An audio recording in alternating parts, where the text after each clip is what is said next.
Welcome to the lecture on logical reasoning for CLAT and AILET by M.P. Siddhesh. This is part 2 of the lecture. In this lecture, we shall deal with the topic of syllogisms. Syllogisms is a very confusing topic for students. Therefore, first of all, we shall try to understand certain terms related to syllogisms. Next, we shall try to understand how syllogisms are classified in 4 different ways. After that, we shall understand what is a converse, what is an obverse, and what is a counter positive of a statement.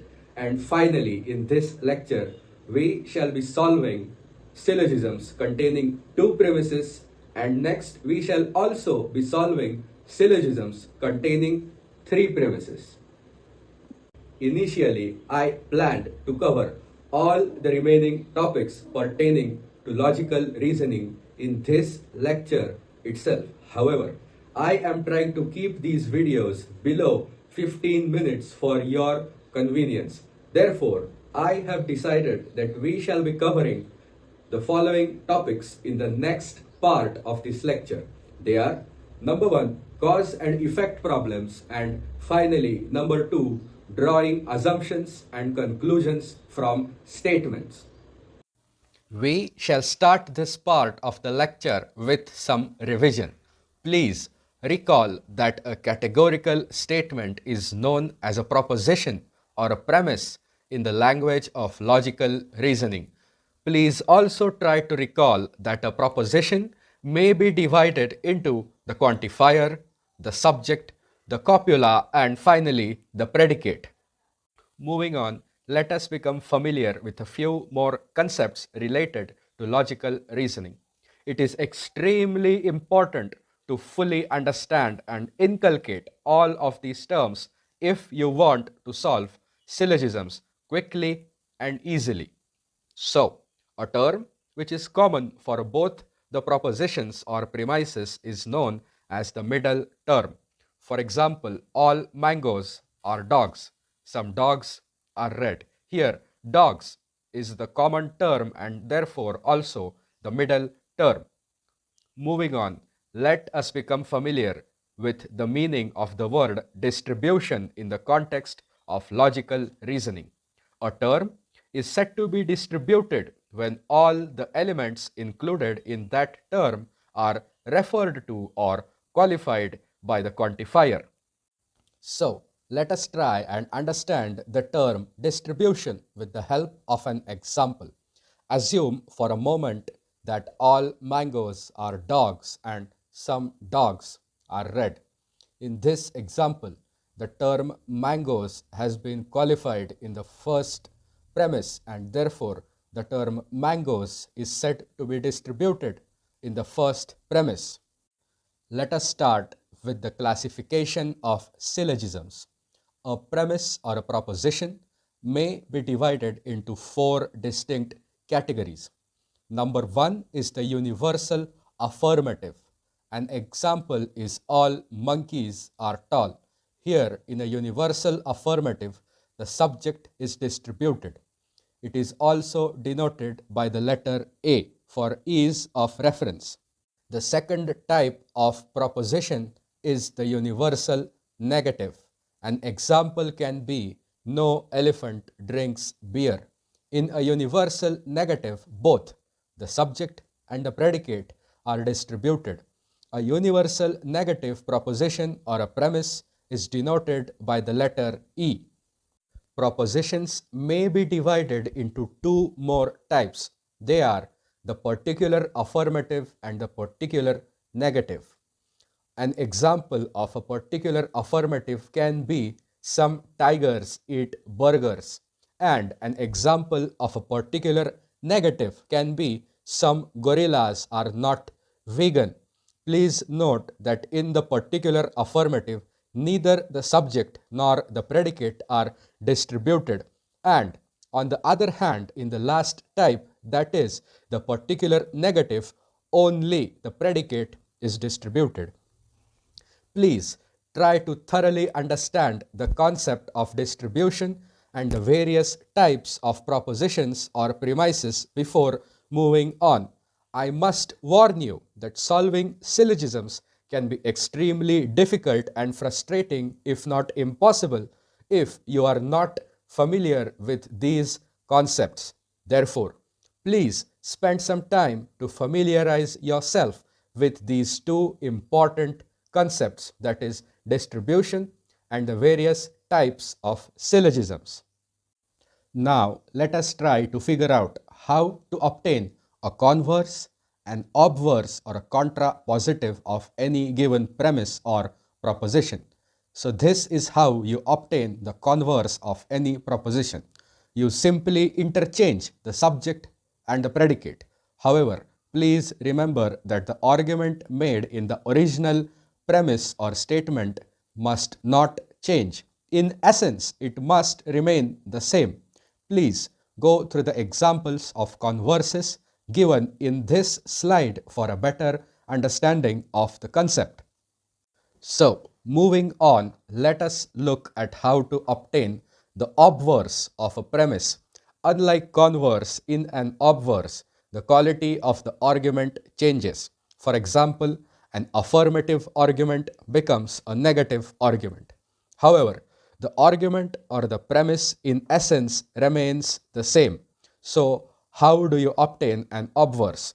First, change the quality of the proposition, and next, replace the predicate with its complement. Please go through all the examples given in this slide for a better understanding. Finally, let us look at how to obtain a contrapositive of a given premise or a proposition. To obtain the contrapositive, replace the subject with the predicate. Next, exchange both the subject and the predicate with their complements. Again, please read the examples provided for a better understanding of the concept of what is a contrapositive of a given premise. Now, with this slide, we shall start with the practical aspect of this lecture. There are certain rules which must be followed while solving syllogisms or while making deductions. Those rules are: number one, no term can be distributed in the conclusion if it is not distributed in the premises. Number two, the middle term must be distributed at least once in the premises. If not, no conclusion follows. Number three, no conclusion follows if both premises are negative. Number four, no conclusion follows if both premises are particular. And number five, conclusion cannot contain the middle term. Now, with this slide, we shall start with the practical aspect of this lecture. There are certain rules which must be followed while solving syllogisms or while making deductions. Those rules are: number one, no term can be distributed in the conclusion if it is not distributed in the premises. Number two, the middle term must be distributed at least once in the premises. If not, no conclusion follows.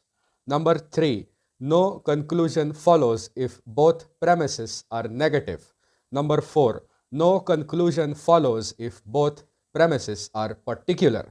And number five, conclusion cannot contain the middle term. So, how do we solve syllogisms containing two premises or propositions? How do we derive conclusions from two statements in a step-by-step method? The first step is to convert each premise or proposition into its converse and check the given options. If one of the options corresponds to a converse that you have obtained, mark it. The second step is to apply all the rules that we have seen so far. In the next few slides, we shall solve two examples of premises containing two statements and try to derive conclusions from them. When you study the examples which follow, I am confident that you shall be able to solve syllogisms containing two premises on your own. I must mention at this point that there is one more method of solving these problems. It is the Venn diagram method. However, in my opinion, the Venn diagram method is extremely confusing.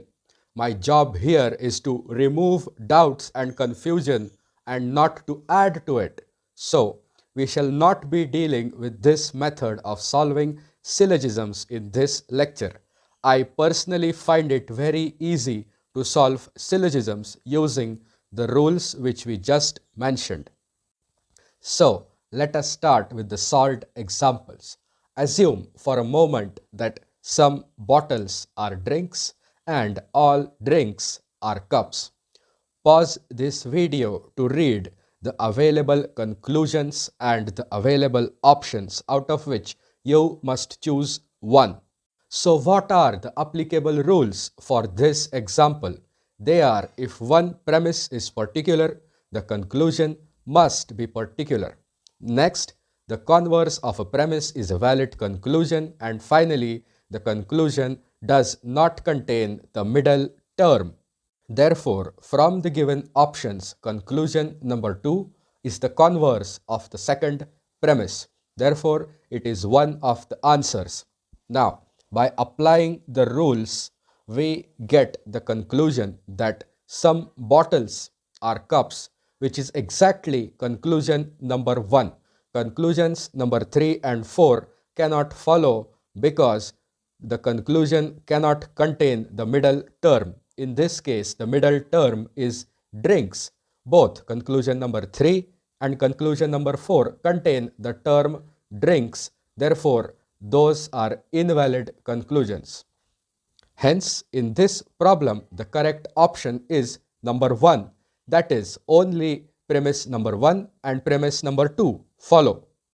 Let us start with the second solved example of syllogisms containing two statements. Assume for a moment that all aeroplanes are trains and some trains are chairs. Please pause this video for a moment and read the options and the conclusions given in this slide. I have also provided you with the applicable rules which will help you reach a conclusion. So, what are the conclusions which may be derived from these two propositions?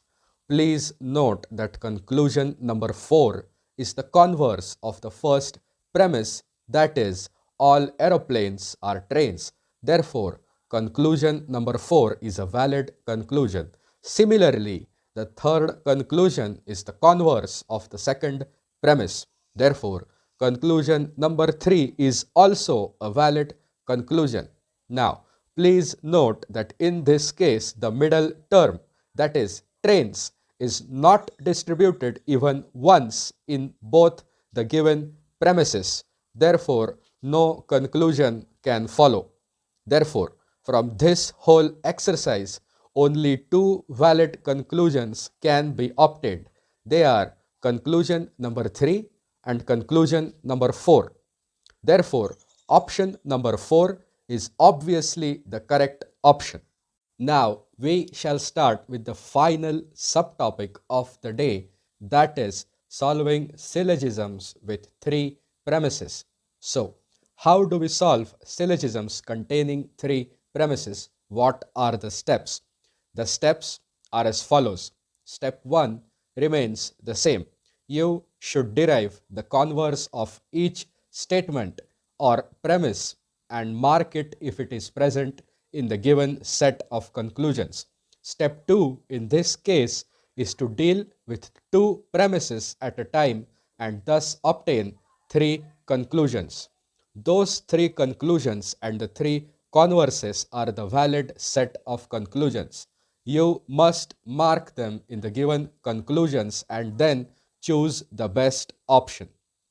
I know that all of this sounds meaningless unless we actually solve some problems. So, let us solve two examples of syllogisms containing three premises. Now, we shall solve a few examples of syllogisms containing three propositions or three premises. So, for the moment, assume that the following statements or propositions or premises are true. Number one, all snakes are trees. Number two, some trees are roads. And finally, number three, all roads are mountains. Now, we have the following conclusions before us. Number one, some mountains are snakes. Number two, some roads are snakes. And number three, some mountains are trees. And we have the following four options, and we are required to choose just one from among them. So, what is number one? Number one is that only conclusion number one follows. Second option is that only conclusion number two follows. The third option is that only conclusion number three follows. And finally, we have the option that both conclusion number one and conclusion number two follow. So, what is to be done in such a problem? What is the solution? Now, we shall be solving this problem in a step-by-step manner. We have already discussed the steps that need to be taken to solve a syllogism containing three statements or premises. Therefore, the first step is that we have to obtain the converse for each of the statements given in the problem question. Therefore, the converses of those statements are as follows. Number one, some trees are snakes. Number two, some roads are trees. And number three, some mountains are roads. Now, let us see if any of those converses are present in the options that are before us. The answer is no. None of the converses are present in the options that have been given. Therefore, all of these three converses may be simply discarded. Now, what is the next step? If you recall, the next step is that we have to deal with two of those premises at a time. Therefore, let us deal with proposition number one and proposition number two. Now, if we deal with number one and number two, it is obvious that no conclusion can be derived. Now, why is that? Please remember that the rule that is relevant in this case is that if the middle term is not distributed in both of the premises, no conclusion follows. In this case, the middle term is trees.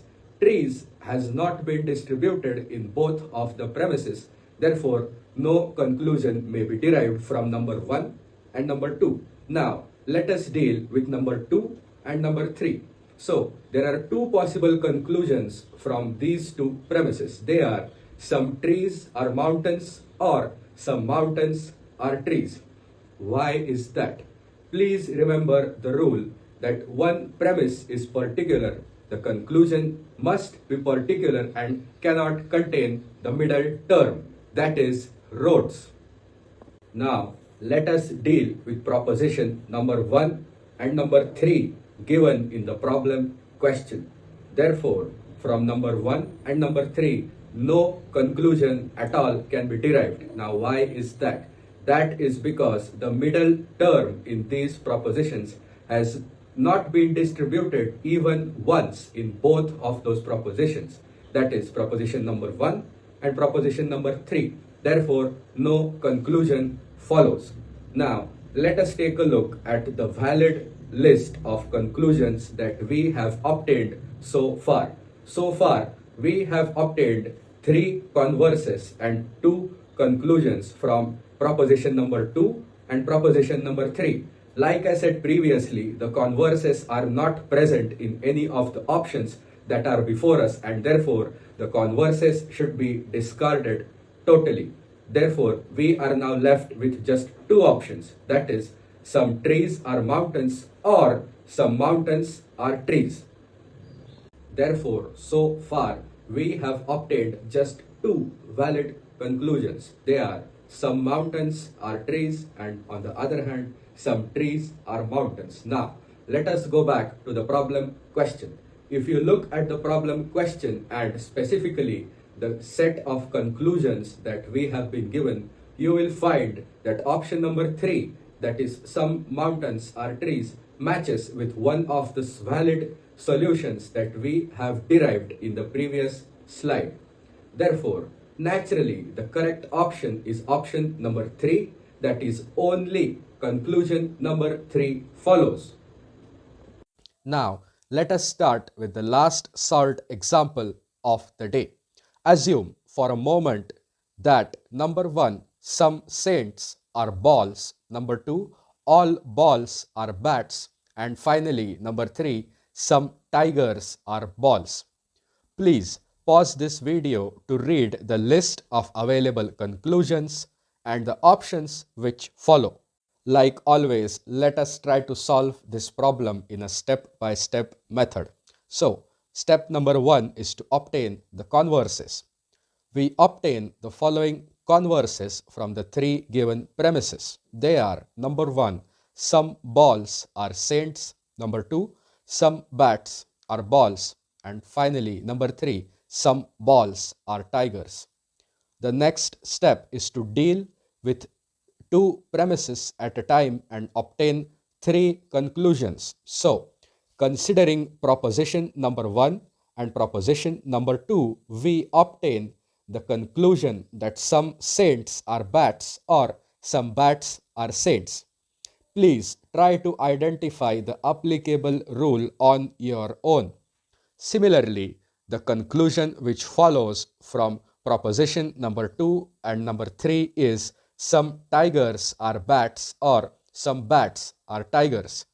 No conclusion can be obtained from premise number 1 and premise number 3. Now, why is that? It is so because one of the rules states that when both the premises are particular, no conclusion follows. Therefore, we have the following list of valid conclusions. Number 1, some saints are bats or its converse. Number 2, some tigers are bats or its converse. And the 3 converses which we already saw and discussed. Now, getting back to the problem, conclusions number 1 and number 2 are valid conclusions which were also present in our list in the previous slide.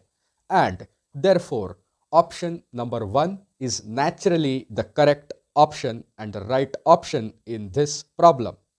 And with that, we have reached the end of part 2 of the lecture on logical reasoning for CLAT and AILET. In the previous part, we focused on the problems pertaining to logical reasoning appearing in CLAT. In this part, we have covered an important aspect of logical reasoning in the AILET exam. Just one more thing before we say goodbye. You must practice solving syllogisms to gain confidence. There is no other method. I recommend solving hundreds of syllogisms in order to become completely familiar with this topic. I sincerely wish that there was a shortcut or a trick for solving syllogisms, but there are no shortcuts here. The only way is to practice, and to practice some more. Thank you for watching. Please also watch all the 3 parts in this lecture series for complete understanding of this topic. I am confident that you shall be able to solve 99% of the problems pertaining to logical reasoning if and only if you watch all the 3 parts in this lecture series. If you like the content, please like this video and subscribe to my channel. Thank you once again.